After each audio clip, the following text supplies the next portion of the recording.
And welcome to online lecture. Next topic is inverse operator. એટલે કે inverse operator કેને કહેવાય તો 1 upon f of d of x is called inverse operator. તો એનો મતલબ શું થાય? f of d સાથે તમે 1 upon f of d multiply કરો of x. જો તમને x આપતું હોય તો f of d નો ઇન્વર્સ થાય 1 upon f of d. સો આ તો ઇન્વર્સ ઓપરેટર. તો એના થોડાક થિયરમ છે એ જોઈ. જે થિયરમ તમને એક્ઝામ્પલમાં કામ આવશે. So prove that 1 upon d of x is equal to integration of x dx. એટલે કે 1 upon જ્યાં d શું હતું આપનું? d by dx. So 1 upon d એટલે કે આ ટર્મ રહ્યું એને હું z કહી દઉં. એનું પ્રૂફમાં જોઈએ તો જે ડાબી બાજુની ટર્મ છે એને z નામ આપ્યું. તો operating both the side derivative એટલે કે ડેરિવેટિવ ઓપરેટર તમે એપ્લાય કરો બંને બાજુ. એટલે કે d into 1 upon dx is equal two dz. પણ આ એટલે શું થાય? d upon 1 upon d એટલે x itself of x. જે અહીંયા ઓપરેટર એપ્લાય કર્યો એ જ આવે, કેમ કે આ કેન્સલ થાય અને વધે શું? x. So x is equal to શું મળ્યું? dz. એટલે કે dz બરાબર શું મળ્યું? x. જ્યાં કેપિટલ d ની વેલ્યુ મૂકી તો d by dx z is equal to x. હવે ઇન્ટિગ્રેશન બંને બાજુ કરી એટલે અહીં બંને બાજુ ઇન્ટિગ્રેશન કરી તો ડેરિવેટિવ અને ઇન્ટિગ્રેશન કેન્સલ થાય, આવશે integration of D by DX of Z is equal to integration of X. Derivative અને ઇન્ટિગ્રેશન એ તો કેન્સલ થાય તો ઝેડ ઇઝ ઇક્વલ ટુ શું મળ્યું? Integration of x d x. ઝેડની વેલ્યુ શું હતી એ પુટ કરી 1 upon ડી એક્સ. તો 1 upon ડી એક્સ શું મળ્યું? Integration of x d x. So એટલે કે એ થિયરમ આપણો પ્રૂવ થઈ ગયો. 1 upon dx is equal to integration of dx. શું કર્યું? સિમ્પલી ડાબી બાજુ હતું ને z નામ આપ્યું, પછી d ની વેલ્યુ મૂકી, d બંને બાજુ એપ્લાય કર્યો, પછી ઇન્ટિગ્રેશન કર્યું એટલે આપણે મળી ગયું. Next is prove that 1 upon f of d of x is particular integral એટલે કે pi of the equation f of dy is equal to x. સો તો આપેલું શું છે? f of d of y is equal to x. એટલે કે આપેલું શું છે? આ f of d of y is equal to x. y બરાબર આ પુટ કરો, putting y is equal to 1 upon f of d of x. સો શું બનશે? ઇક્વેશન 1 માં એ પુટ કરી y is equal to, તો શું બનશે? ઇક્વેશન 1 શું બીકમ થશે? ઇઝ ઇક્વલ ટુ x બનશે, કેમ કે f of d of y ની વેલ્યુ પુટ કરો આ એટલે શું બનશે? આ y ની value 1 upon f of d of x is equal to x. પછી f of d અને 1 upon f of d cancel થાય એટલે વધશે x. તો ઇઝ ઇક્વલ ટુ RHS. જો લેફ્ટ હેન્ડ સાઈડ હતી ઇક્વેશન 1 ની શું હતી? x અને RHS શું મળી? એ પણ x મળી. તો y is equal two A solution થયું, કેમ કે આમાં y ની વેલ્યુ આપણે શું મૂકી? 1 upon f of d of x. Equation 1 માં મૂકી તો ઇક્વેશન સોલ્વ કરે છે, એટલા માટે એનું સોલ્યુશન શું થયું? આવડું આ y. તો is solution of equation 1 since is contain no arbitrary constant. આમાં આર્બિટરી કોઈ કોન્સ્ટન્ટ નથી. આર્બિટરી કોન્સ્ટન્ટ નથી એટલે કેવું સોલ્યુશન થશે? એ પી પર્ટિક્યુલર ઇન્ટિગ્રલ થશે. પર્ટિક્યુલર ઇન્ટિગ્રલમાં કોઈ આર્બિટરી કોન્સ્ટન્ટ હોય નહીં, એટલા માટે આ સોલ્યુશન કેવું થશે? પી જે આપણે પ્રૂવ કરવાનું હતું, કેમ કે ઇઝ પર્ટિક્યુલર ઇન્ટિગ્રલ આપણે આ પ્રૂવ કરવાનું હતું. કેનું પર્ટિક્યુલર ઇન્ટિગ્રલ? તો આ ઇક્વેશનનું જે આપણે પ્રૂવ કર્યું. So next is prove that 1 upon d minus a of x is equal to, એટલે કે 1 upon d minus a હોય of x is equal to, સો એનો મતલબ શું થાય? e raised to ax integration of capital S e raised to minus ax dx is no arbitrary constant being added. એટલે કે એમાં કોઈ આર્બિટરી કોન્સ્ટન્ટ નથી એવું આપણે સાબિત કરવાનું. સો 1 upon d minus a of x is equal to y put કરો, એટલે કે ડાબી બાજુ જે ટર્મ છે is equal to y put કરો, operating on both the side d minus a. એટલે કે બંને બાજુ d minus a operator multiply કરો બંને બાજુ, તો શું બનશે? ડાબી બાજુ બનશે કેપિટલ x, કેમ કે આ કેન્સલ થાય, અને જમણી બાજુ dy માઇનસ ay બનશે. સો dy minus ay is equal to x.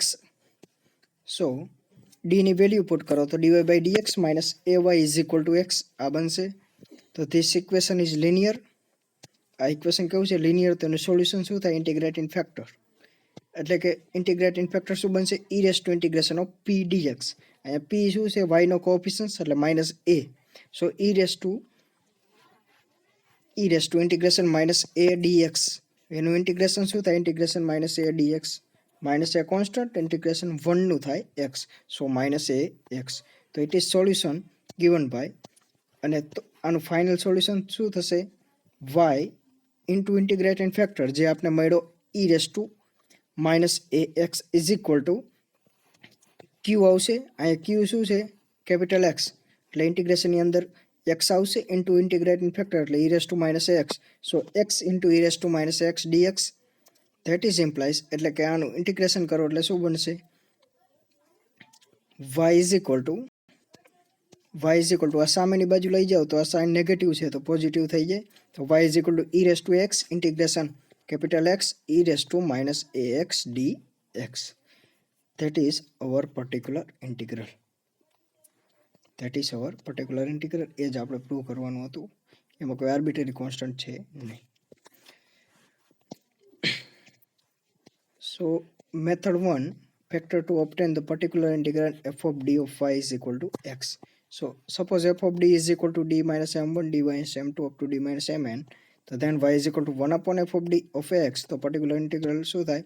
1 upon d minus m1 d minus m2 up to d minus mn. તો અહીંયા શું ચેન્જીસ આવશે? ખાલી e raised to mn x એટલે કે mn ટર્મ હોય એ integration x e raised to minus mn dx. So proceeding this way each factor one can obtain one get particular integral f of d is equal to f of d of y is equal to x. એટલે કે આ method છે કેના માટે prove કર્યું એ જ હોય. આપણે કર્યું ખાલી 1 upon d minus a જ હોય એના માટે. 1 upon d minus a of x is equal to y. એક કરતાં વધારે ટર્મ હોય તો એનું પર્ટિક્યુલર ઇન્ટિગ્રલ શું થાય? ધારો કે m1 એટલે કે આ ટર્મમાં એક કરતાં વધારે ટર્મ્સ હોય તો એના માટે સોલ્યુશન શું થાય? એ જ હોય. એટલે કે ડાયરેક્ટ આ ફોર્મ્યુલા યાદ રાખો તો પણ ચાલશે. 1 upon f of d of x is equal to k1 e raised to m1x integration x e raised to m1x dx plus એટલે કે ટર્મ એડ થઈ અને અહીંયા આર્બિટરી કોન્સ્ટન્ટ આવશે. આ બધા ટર્મ એડ થશે. અહીંયા એક હતું ત્યાં શું હતું? જો એક હતું ત્યાં એક જ આવતું e raised to ax integration x e raised to minus ax. ક્યારે જો અહીંયા માઇનસ એ હોય તો બાર એ આવે, અંદર માઇનસ એ આવે. જો અહીંયા m1 હોત તો બાર માઇનસ m1 અંદર પ્લસ m1. એ રીતે એવા ટર્મ એડ થતા જાય જેટલા અહીંયા મલ્ટિપ્લિકેશનમાં હશે એટલા. એ એક્ઝામ્પલમાં જોઈએ ત્યારે વધારે ખ્યાલ આવશે. તો એક્ઝામ્પલ જોઈ. સો d2y by dx2 plus 2dy by dx minus 8y is equal to e raised to 3x. So this equation given can be expressed as symbolic form. એટલે કે સિમ્બોલિક ફોર્મમાં કન્વર્ટ કરી તો શું આવશે? d by dx ની જગ્યાએ d put કરો અને d2y by dx ની જગ્યાએ d સ્ક્વેર પુટ કરો. એટલે કે d સ્ક્વેર પ્લસ આનું થશે 2d y કોમન કાઢ્યા minus 8y common is equal to e raised to 3x. તો f of d આપણે શું મળ્યું? d square plus 2d minus 8 અને કેપિટલ x બરાબર આ e raised to 3x. So f of auxiliary equation શું બનાવે? આના ઇઝ ઇક્વલ ટુ 0 પુટ કરો તો f of d is equal two 0. તો રૂટ શું બનશે? +2 and -4. તો કોમ્પ્લિમેન્ટરી ફંક્શન સોલ્યુશન બંને સોલ્યુશન કેવા મળ્યા? રિયલ અને અનઇક્વલ, નોટ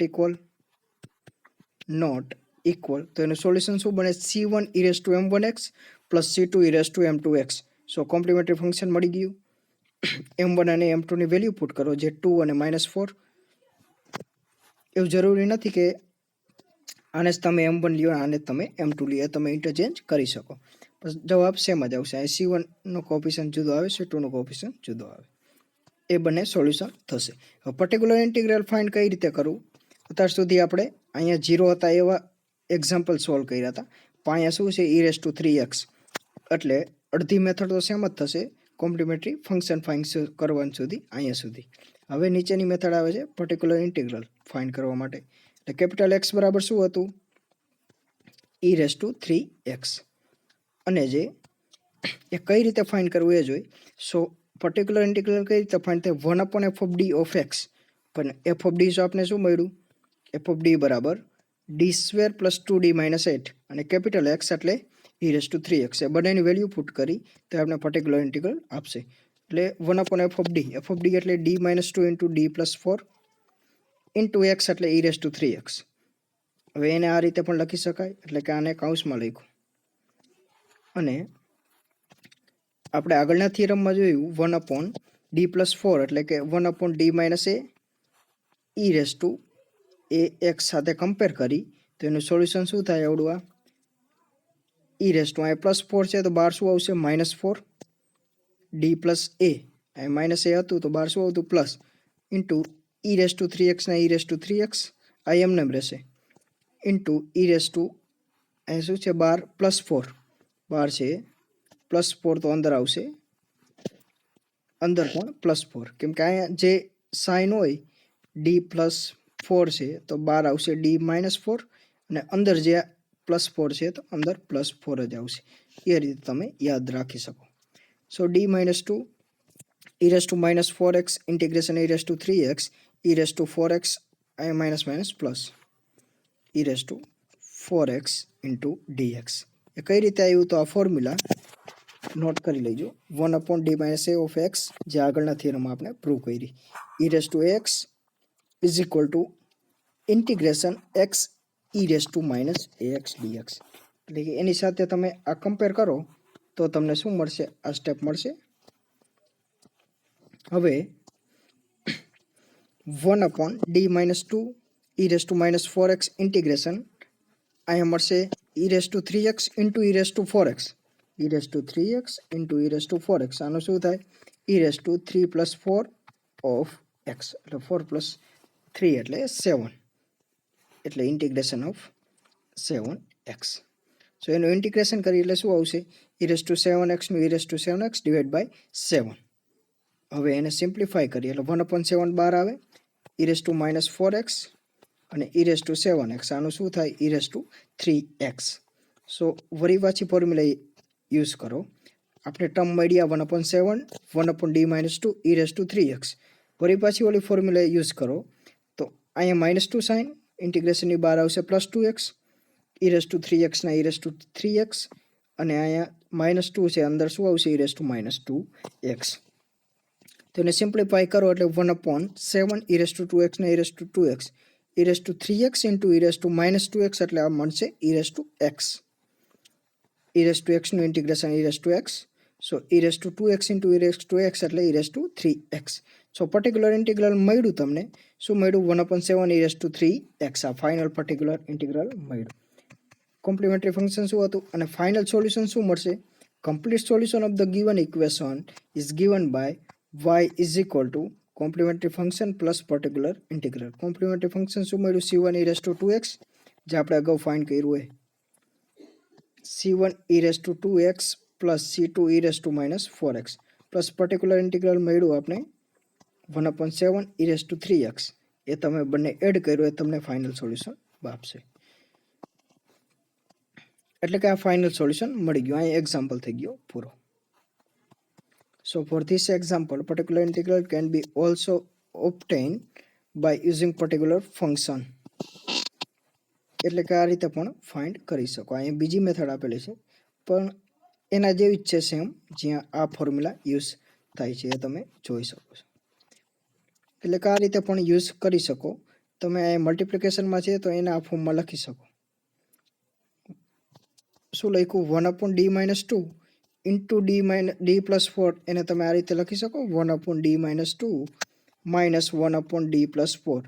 આનો એલસીએમ લ્યો ઇન્ટુ 1/6 સોરી આનો એલસીએમ લ્યો એ શું આપશે? આ જ આપશે. આ જમણી બાજુ તમે એલસીએમ લ્યો સિમ્પ્લિફિકેશન કરો એટલે તમને આ મળી જશે. પણ ઓલી મેથડ પણ ચાલે. આ રીતે પણ કરી શકો જેમાં સેમ ફોર્મ્યુલા યુઝ થશે. Next example, find 1/d³ 5x². આમાં કઈ ફોર્મ્યુલા યુઝ થશે? અહીં આપેલી છે 1/d(f(x) બરાબર આપણે શું પ્રૂવ કર્યું હતું? Integration f(x) dx. એટલે 1/d નો મતલબ શું થાય? ઇન્ટિગ્રેશન. આટલું યાદ રાખજો.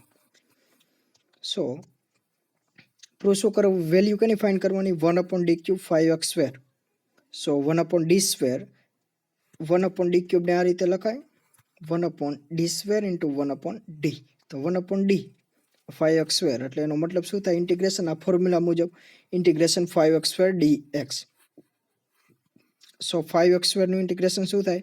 5 બાર x² નું થાય x³/3. તો 5/3 બાર. હવે એ રીતે પણ કરી શકો અથવા અંદર રાખો તો પણ કાંઈ પ્રોબ્લેમ નથી. તો 5/3 બાર 1/d² ને d into d લખાય અને x³. હવે આનું શું થાય? 1/dx³, એનું ઇન્ટિગ્રેશન ઓફ x³. x³ નું ઇન્ટિગ્રેશન થાય x4/4, x⁴/4. તો હજી 1/d વધે તો 5/4 એટલે 5/12 કાઢો. 1/d x⁴. આનો મતલબ શું થાય? Integration of x⁴. x⁴ નું ઇન્ટિગ્રેશન શું થાય? x⁴ નું ઇન્ટિગ્રેશન થાય x⁵/5.